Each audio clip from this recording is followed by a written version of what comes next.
All right, so your ACT style writing test is on cancel culture. And when you do the actual ACT, it's really important that you read the paragraph at the top. The ACT is really good at giving you helpful information, like things that you can use as examples. So I'm going to read this one to you. Cancel culture is a form of boycott in which the called out person may be pushed out of social circles, lose his or her job, or experience other more severe consequences. People might be canceled because of things they have said or done. Being canceled can be like a permanent label. People who are canceled may be thought of as what they did and not the person they are.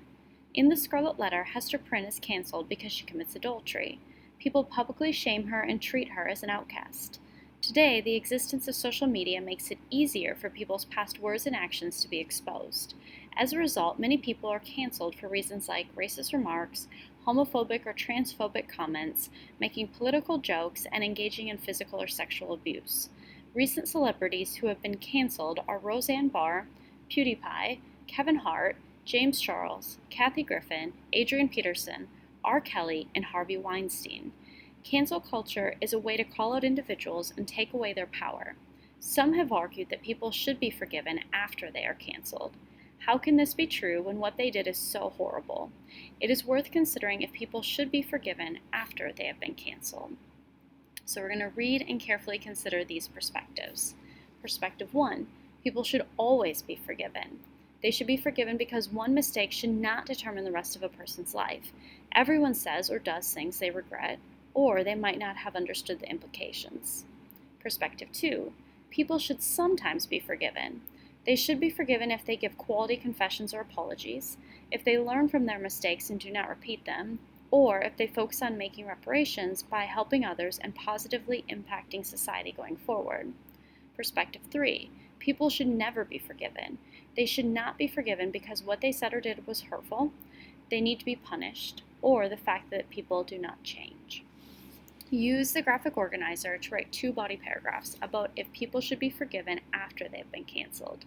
In your 2 body paragraphs, be sure to clearly state your own perspective on the issue and analyze the relationship between your perspective and at least one other perspective. Develop and support your ideas with reasoning and examples. Organize your ideas clearly and logically. Communicate your ideas effectively in standard written English. Your perspective may be in full agreement with any of those given, in partial agreement, or completely different. Okay, so on the second side, you can see the graphic organizer is on here, but I don't want you to write on the graphic organizer. I want 2 distinct body paragraphs, like I had you do in the assignment on suffering in the Scarlet Letter, where I completed a graphic organizer on who is suffering more, Dimsdale or Hester, and then I had you guys write it out, like copy out mine. I want you to do the same thing with this as far as it needs to be in 2 body paragraphs. So this is 1 body paragraph, okay, and this is the second body paragraph. So this is the order. So you're going to write this, your argument first, second, third, fourth, fifth, sixth, seventh, eighth, ninth, 10th, okay? And then in your next body paragraph, this comes first, second, third, fourth, fifth. Okay, so your argument is going to be one of the 3 perspectives. Choose the part in bold. Right? I realize it's pretty simple right now, and that's fine. We just want to get the structure down.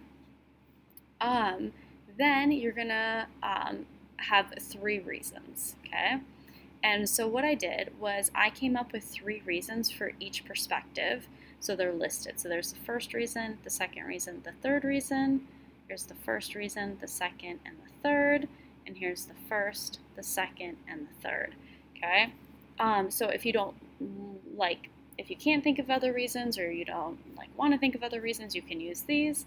However, your reasons can be different. Your examples can come from the text, so Hester and Dimsdale. Your examples can come from your own life. Your examples can come from current events, like the celebrities listed up here. And your examples can also be made up. But if you make them up, please give the people real names, actual names. Don't just say this girl, right? Because it's too vague. If you need to use the internet because you can't remember what a particular celebrity did, feel free. Just don't copy exactly what it says, okay? You need to put it in your own words. And then when you do the explanations, it's really important that you explain why your example supports this reason and therefore your argument, okay? So you bring it back to the argument as well, and the idea if they should be forgiven or not. For the counter, you can use, so you're going to pick a different perspective, one of the other two, okay? And for the counter, you can use 2 of the 3 reasons I gave, or your reasons can be different. Counter argument, like this second paragraph, ones that are stronger tend to also include an example, okay? Versus just a reason and then refuting it is very like short and undeveloped or underdeveloped. And so if you can give an example as well, it's going to produce a much stronger paragraph. And then just make sure that you refute it, because you don't want a balanced essay. You want to be like, some people think this, right? This is why they think it. This is why they're wrong. This is why they think it. This is why they're wrong. Okay?